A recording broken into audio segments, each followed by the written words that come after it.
We had just left the port of Kirkwall, Scotland, way north in the Orkney Islands, on our sail to Tromsø, way north in Norway, north of the Arctic Circle. "When are we going to do a man overboard drill?" asked my watchmate, Rick Dykstra, a retired defense official from Australia. "We're not going to do a man overboard drill, Rick, because nobody's going overboard," responded the skipper, Captain Andy Schnell. We were setting off on his 48-foot swan called Isbjorn, a voyage of over 1,000 miles across the North Sea to Norway's Lofoten Islands. There were 6 of us in all: the captain, who hails from Annapolis, Maryland, his wife, co-owner and first mate Mia Carlson from Sweden, Laura Gale, a Canadian from Vancouver, my brother Dick, and myself, sailors in South Dakota since Boy Scouts, and Rick. The captain explained, "Sailing in the Arctic is unforgiving. With the water about 41 degrees and the likely state of the sea, fall overboard and you are dead." As such, when outside on the Swan, we would use 2 tethers, umbilical cords really, attached to our life jackets. Never were we to poke more than our heads outside of the cabin of this classic blue water yacht without hooking to something that would hold us fast. Turns out this is standard procedure for crossing an ocean in a small craft. "The stories are legend about just coming up for a second or 2 without clipping on," Andy explained. "Come outside untethered, 1 wave over the boat, you are gone. We'll probably never find you." As such, when on watch, I'd pull hard on my tethers to make certain the shackle was secure. Twice it popped open. It hadn't properly been closed. Had a wave washed over the cockpit, the tethers would have been lashed to the boat, but not to me. Shackle open, untethered. Man overboard. Ouch. Sailing across the North Sea to the Arctic, we were dressed something like scuba divers going deer hunting in the depths of winter. Norwegian sailors and fishermen 120 years ago wore much the same gear as we. Their homespun boiled wool jerseys, sea boots, and yellow oilskins were updated to 2 layers of smart wool, 2 layers of Patagonia high-loft pants and hoodies, wool hats, socks, gloves, waterproof boots, all wrapped like Christmas in ocean-rated Helly Hansen Gore-Tex bib overalls and jackets. Properly geared up, and when necessary, the only thing exposed to the elements were your eyes. Actually, quite handsome. "I always wanted to be an astronaut," explained the captain. "What we are doing isn't much different. Just as NASA does," he explained. 99% of the work of the trip had already been done in getting Isbjorn ready. The safety equipment, the technology, the weather forecasting, the boat itself. Isbjorn is our capsule, our cocoon. The only difference between us and someone in a spacecraft 130 miles above us is that they are 130 miles away from help. We are 250. Isbjorn translates to polar bear. She was built in the mid-1970s, is as beautiful as a Porsche, and as muscled as a thoroughbred. She was designed specifically for deep blue water sailing and had just been put through a thorough refit to prepare for Arctic conditions. She is a sailing machine, finely honed, elegant. "Our plan is to sail nonstop to Norway," announced the captain. "Our first port is 850 miles away." But he explained that weather in the North Sea is very unpredictable and cannot be forecast with any reliability further than, well, less than a day. "We'll take what it gives us," he said. On board, of course, were real-time weather charts, and on land, a weather consultant connected by satellite. We raised the mainsail, an arduous task, 2 crew members hauling with their full weight on the main halyard, while a third took up the slack on one of the winches. Later that day, the wind fell flat and we changed the headsail. Stowing and raising sails this large is akin to hefting an 800-pound sheet of thin ice, reeving it into a metal tube, and raising it forever to the sky. The jib finally set, we rolled it out again, and again we were underway. We sailed past a lighthouse, a castle, another lighthouse, passing ships, more lighthouses, all, I thought, very, very nautical. We'd been underway for what, 4 hours? Maybe 6? I caught my breath. I looked here, there, all around, everywhere. There was no land anywhere, just us in a small boat headed across a big sea. We were the tiny dot in the middle of a great circle, a feeling like a pinprick, then another and another and another prick, prick, prick, then 5, 10 seconds of vertigo. I smiled to myself. We're here. I've sailed since I was a Boy Scout and have never been in open water, never been out of sight of land. No land anywhere. It was beautiful and it was wild. I was on the prairie. The waves were like grasses rippling in the wind. The grasses were like waves rolling from horizon to horizon. Later in the journey, when nights and days and days and nights and time had no meaning, I'd look out to the horizon as the whitecaps and swells would nip at each other on their race to infinity, and it would remind me of deer disappearing over the horizon on the prairie. Often on my watch, I'd be speechless.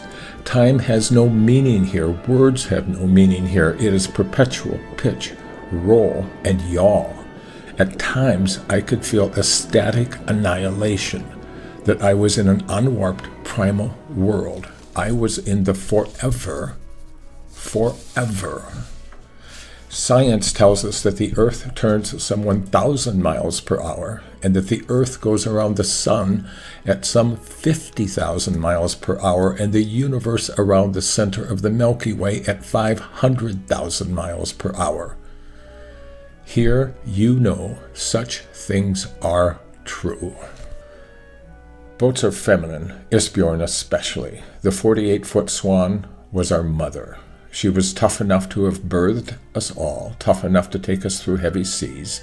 She wrapped us in her embrace.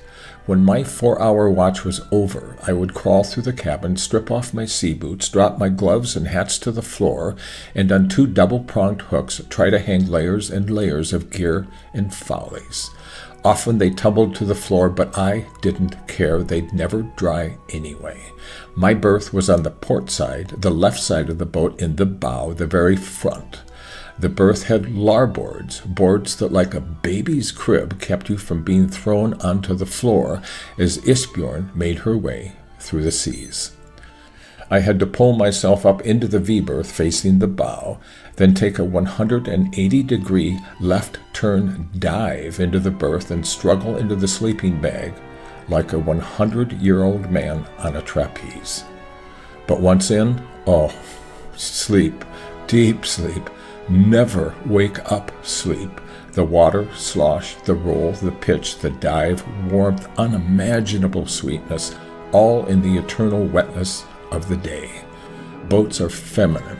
Indeed, I was back in the womb, water sloshing, rocking, diving, sweetness, sleep, unconscious, delirious.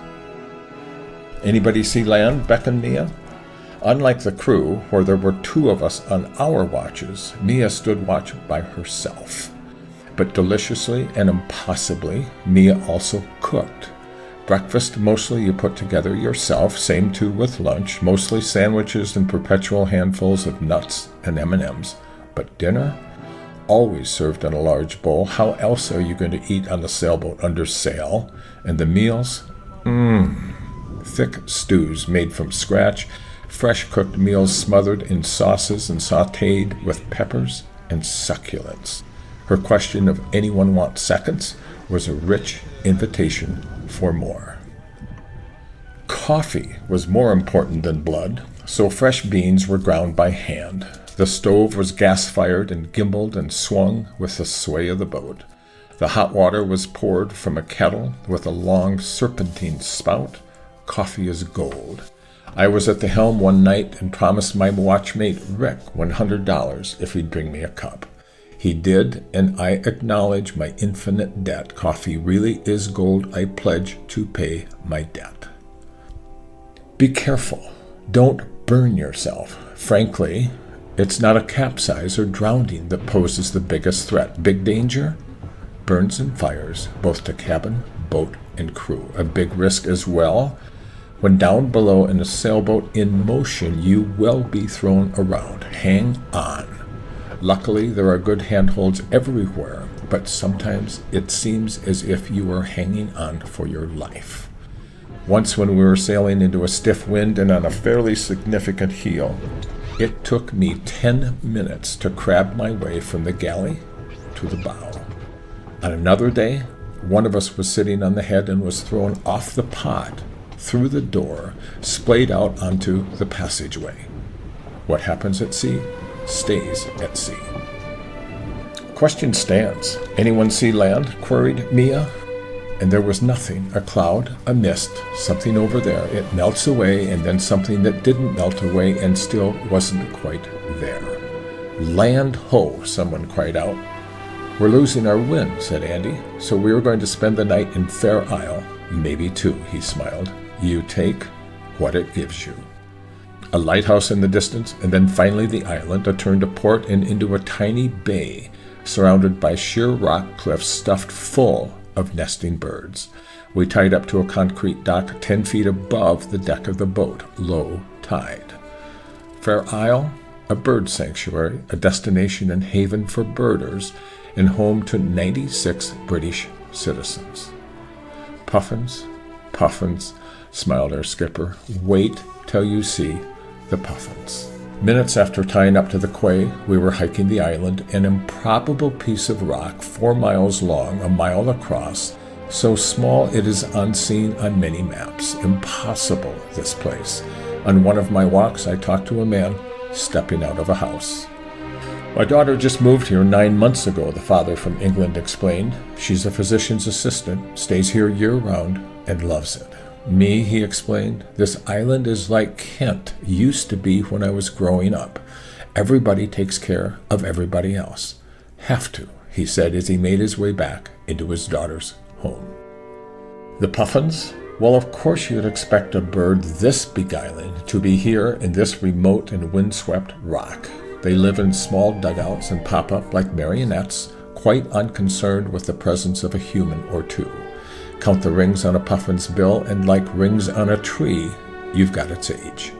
Sadly, though still abundant, the puffins are in a precipitous decline. Silvery sand eels are their primary food, and as sea temperatures have risen here, even just a degree, fewer eels, fewer puffins. After 2 nights at Fair Isle, it was back to the halyards and winches to raise the sails. But only 50 miles on our way, we picked up a gale warning. Luckily, Shetland was to port, and we tucked into Lerwick to spend the night. The harbor was bustling with training schooners and commercial traffic. The town of Lerwick was just what you'd expect a Scottish town on an island to be. One Shetlander stopped by the boat. Looking for a crew? He asked. Early the next morning, as my watchmate and I were out for a walk, a young man walked up to us, swaggering, bloodied. How do I look? He asked. Any blood? Just enough to show that you've had a good fight, said Rick, telling him what he wanted to hear. Did you win the fight? I did, he replied, and walked away with a spring in his step. Later that day, we raised our sails and left Lerwick. Now, nothing but open water was between us and our destination. Our watch that night started at midnight. I was behind the wheel as instructed, just in case the automatic pilot failed. Rick was on the iPad looking for other ships. We were sailing through the North Sea oil platforms. You won't have a problem seeing them, explained Andy. They are lit up like Christmas trees. And indeed they were. We were riding the remnants of the gale, and on a downhill ride, our sails wing on wing with the jib, the foresail on the starboard side of the boat, and the mainsail out to port. The swells were 6 to 8 feet high and would sweep under the boat, pick us up like a cork, and then run under us off to their journey. We're on a collision course with this boat here, said my watchmate Rick, pointing it out on the iPad. We pulled the boat's details up, could tell its ladening, its size, its captain, its cargo, its destination. Things happen slowly on the ocean, Andy had explained before. Don't wake me up unless we are 2 minutes away from a collision. I was ready to knock on the deck that would get the captain up, the cockpit being just above his and Mia's cabin. "Look," said Rick, "she's changed her course." A few minutes later, we could see lights ghosting into the night. "The captain rarely sailed the boat. That's your responsibility," he explained. Oftentimes, however, a knock would come from below. "Come on, I told you to sail 120 degrees off the wind, starboard, 15 degrees. I'd hit the button on the autopilot 3 times. 5 degrees, a beep. On and on we sailed, days on end, nights on end, 6 watches a day, 4 hours a watch, 24 hours a day. Seas would come from behind like a breathing giant and lift our stern on their bellies, and then running, race under our craft and be done with us, heading for the horizon. The beast would turn a bit and we'd sway, shudder, and dive. But boats are meant to float, and up we'd mount, and the beast would breathe again. Its rhythm became ours, perhaps a song, perhaps a heartbeat, deep murmurs, tremors, rumbles, and snores. Indeed, Isbjorn was our capsule, was of the sea, was half dolphin, half bird. Some waves would have a husky, seething breath as they'd break underneath. Up we'd lift and on they'd run, and at times it was as if they looked back at us, sorry they'd missed their opportunity. Each wave, every wave, had its own character, but together they ran far away to forever, the scene vaster than vast, dreams yearning for eternity. It was morning, and once again Rick's and my watch. The seas were flat, almost as if a god had laid a piece of skin across the ocean. In the distance, a cargo ship was off our port bow. She headed south, we headed north. Off to starboard, a haze. No, not a haze. Yes, a haze. No, definitely not a haze. An inkling. No longer were we sailing on water, but on a deep mirror. Down, fathoms of mystery and maybe unease. Again, a spasm, a vertigo. One must come to such a place as the Lofotens from the sea, because it is from the sea that such a place is born. As we skimmed the curvature of the earth, the distant mountains presented themselves as an awakening, a gift to us. I sat on the bow of the boat, breathless. Fishing boats were off to starboard, ferries further away in the distance. Humans inhabit this place, but from the sea it looks like only the gods should be living here. Later that afternoon, Bodo, landfall, and we drank our longed-for Lagavulin. Still, we had some hundreds of miles to go on this journey. One should take no solace that you've made it to the Lofotens, nor little comfort that you've left the open sea. The Arctic is unforgiving, Andy had said. Waters here in the West Fjord are about 110 miles long and 40 miles across. For tens of thousands of years, fishermen, sailors with no engines other than their sails and their backs would flock to the Lofotens in 24 hours of darkness, hoping the cod would make them rich. Such men do not speak lightly of Lofoten waters. Orphans and widows dream of their fathers and husbands preserved in icy graves in these beautiful waters. At the entrance of the Westfjord, the maelstrom, Edgar Allan Poe writes, I became aware of a loud and gradually increasing sound like the moaning of a vast herd of buffalo upon an American prairie. The current achieved a monstrous velocity, its headlong impetuosity lashed into ungovernable fury. Here the vast bed of the waters, seamed and scarred into 1,000 conflicting channels, burst suddenly into frenzied convulsion, heaving, boiling, hissing, gyrating in gigantic and innumerable vortices, and all whirling and plunging on to the eastward with a rapidity which water never elsewhere assumes except in precipitous descents. Yet, aching beauty as if the earth had been born here. The mountains stand like a single strand of pearls separating sea from land. Ole Rovog, author of the South Dakota epic novel Giants in the Earth, writes of the Lofotens.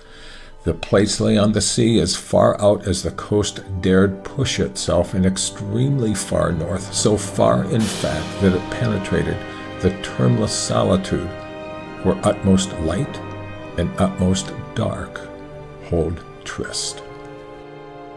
Fishing villages, their houses painted the color of tulips, were scattered as if they were Lego bricks thrown by some perfect child. At anchorages, we gathered and cooked gallons of mussels while the mountain peaks all around grabbed the clouds floating by, bathing in pink mist. Isbjorn's northward trek and the sun's passage towards the solstice now gave us 24 hours of light, but the white night, the night light, is virginal, hesitant, and shy. It would backlight the clouds and the mountains, but then seem to disappear as if it wanted more sleep. Night is never night, the dawn and dusk almost perpetual. The sun does lift itself into the sky, slowly, heavily, as if tired from lack of sleep. The early morning is a glow that paints everything it touches with soft breath and whispers. My grandfather's name was Thomas Stegen, from the town of Stegen here in the Lofotens. He'd come to America in the early 1900s. A year ago, my wife and eldest daughter and 2 of our grandchildren had come to his island by land. As we passed by Stegen, this time by sea, I couldn't help but ask for the helm.